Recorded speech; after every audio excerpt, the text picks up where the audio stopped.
இயேசு கிறிஸ்துவும் நானும். இந்த வேத வாக்கு மத்தேயு 5:4.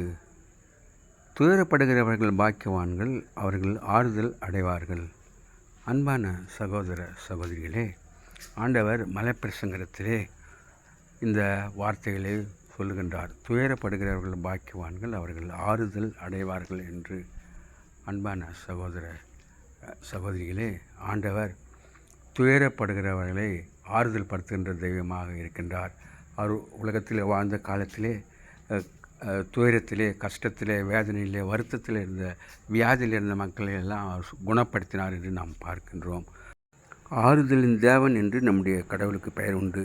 அதனாலே நாம் மற்றவர்களை ஆறுதல் படுத்துவர்களாக வாழ ஆண்டவர் கிருபை செய்வாராக. Have a blessed day.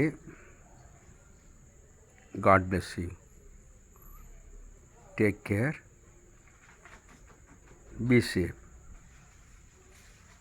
Give your heart to God, your hand to man. Please subscribe, like and share it. Thanks for watching.